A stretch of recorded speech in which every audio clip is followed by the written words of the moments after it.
महाभारत युद्ध में लाखों योद्धा का संहार हुआ था। महाशक्तिशाली होने के बावजूद भी कई योद्धाओं की मृत्यु हो गई थी, किसी की नियति से तो किसी की पंडयंत्र से। लेकिन इसके अलावा युद्ध में लड़े पांडव ही जीवित नहीं बचे थे, बल्कि कुछ ऐसे योद्धा भी थे जो वरदान के चलते जीवित बचे थे। आखिर कौन थे वो योद्धा? क्या आज भी वो जीवित हैं? चलिए जानते हैं। कुरुक्षेत्र में लड़ा गया महाभारत का युद्ध दुनिया का प्रथम विश्व युद्ध था। इस युद्ध में संपूर्ण भारतवर्ष के राजाओं के साथ साथ बहुत से अन्य देशों के राजाओं ने भी भाग लिया था और सब के सब वीर गति को प्राप्त हो गए। लाखों महिलाएं विधवा हो गईं। इस युद्ध का परिणाम ये हुआ कि भारत से वैदिक धर्म, समाज, संस्कृति और सभ्यता का पतन हो गया। इसी तरह सभी महारथियों की सेनाओं को मिलाकर कुल 1 करोड़ से ज्यादा लोगों ने इस युद्ध में भाग लिया था। उस काल में धरती की जनसंख्या ज्यादा नहीं थी। कौरवों और पांडवों के बीच कुरु साम्राज्य के सिंहासन की प्राप्ति के लिए लड़े गए इस युद्ध में कौन कौन बच गए थे, उनके बारे में कम ही लोग जानते होंगे। क्या सभी 100 कौरव मारे गए थे? पांडवों की ओर से कौन युद्ध में बच गया था? ये सारे सवाल कभी न कभी हमारे जहन में आते हैं जब हम महाभारत का रुख करते हैं। दोस्तों, महाभारत के युद्ध में कृपाचार्य बच गए थे क्योंकि उन्हें चिरंजीवी रहने का वरदान था। ऐसा माना जाता है कि कृपाचार्य आज भी जीवित हैं। कृपाचार्य अश्वत्थामा के मामा और कौरवों के कुलगुरु थे। शिकार खेलते हुए शांतनु को 2 शिशु प्राप्त हुए। उन दोनों के नाम कृपि और कृप रखकर शांतनु ने उनका लालन पालन किया। महाभारत युद्ध में कृपाचार्य कौरवों की ओर से लड़े थे। कृप ही बड़े होकर कृपाचार्य बने और उन्होंने धृतराष्ट्र व पांडु की संतान को धनुर्विद्या और युद्ध कौशल की शिक्षा दी थी। कर्ण के मरने के बाद उन्होंने दुर्योधन को बहुत समझाया कि उसे पांडवों से मिल जाना चाहिए, लेकिन दुर्योधन ने अपने किए हुए अन्यायों को याद किया और कहा कि ना, पांडव इन बातों को भूल नहीं सकते और उन्हें क्षमा तो बिल्कुल भी नहीं कर सकते। युद्ध में मारे जाने के सिवा अब कोई भी चारा उसके पास नहीं बचा था। कृतवर्मा यादव थे। मथुरा पर आक्रमण के समय श्री कृष्ण ने कृतवर्मा को पूर्वी द्वार की रक्षा का भार सौंपा था। श्री कृष्ण ने कृतवर्मा को हस्तिनापुर भी भेजा था, जहां ये पांडवों, द्रोण तथा विदुर आदि से मिले थे और मथुरा जाकर श्री कृष्ण को सारा हाल बताया।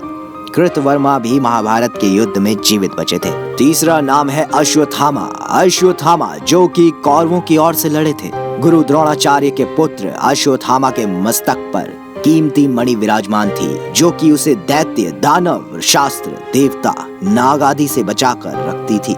यही कारण था कि उन्हें कोई मार नहीं सकता था। इसके बाद उन्होंने कई बलशाली राजाओं का वध किया था। उन्होंने कुंती भोज के 10 पुत्रों का भी वध किया था। पिता पुत्र ने मिलकर महाभारत युद्ध में पांडवों की हार सुनिश्चित कर दी थी।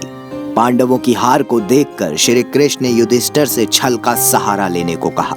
इस योजना के तहत युद्ध में यह बात फैला दी गई कि अश्वत्थामा मारा गया।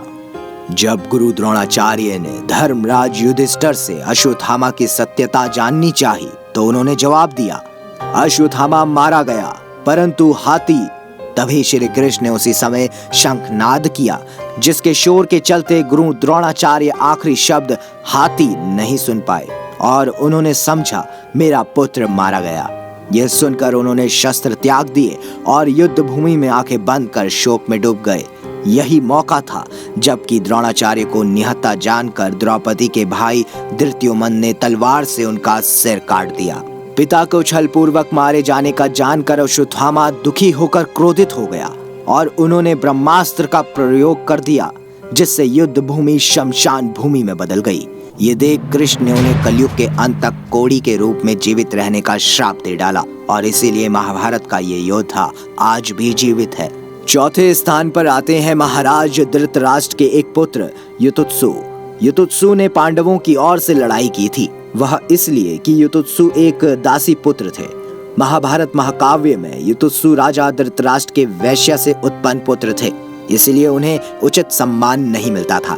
महाभारत युद्ध से पहले भीष्म पितामह ने सभी योद्धाओं को कहा कि अब युद्ध शुरू होने वाला है। इस समय जो भी योद्धा अपना खेमा बदलना चाहे वह स्वतंत्र है कि वह जिसकी तरफ से भी चाहे युद्ध कर सकता है।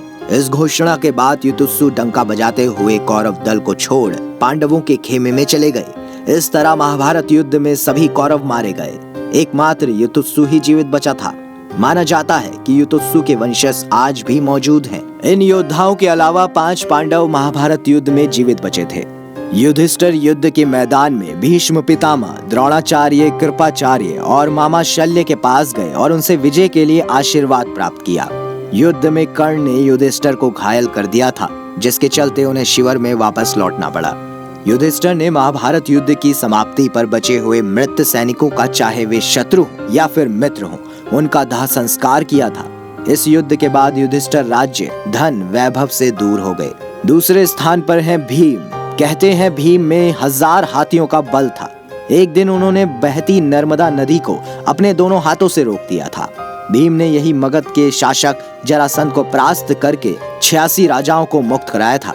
उन्होंने ही द्रौपदी के चीरहरण का बदला लेने के लिए दुशासन की छाती फाड़कर उसका रक्त पान किया था। वैसे तो भीम की वीरता के किस्से सैकड़ों हैं।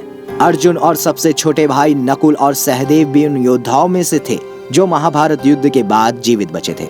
यादव युद्ध में और बाद में गंधारी के शराब के चलते आपसी युद्ध में मारे गए।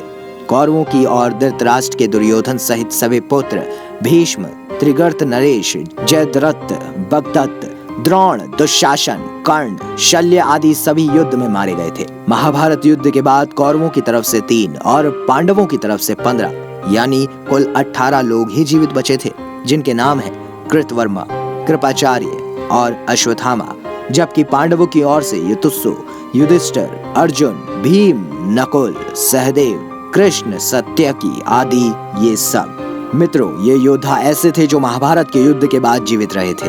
अगर आपको हमारी ये वीडियो अच्छी लगी हो तो वीडियो को लाइक करें, शेयर करें और कमेंट बॉक्स में जय श्री कृष्ण जरूर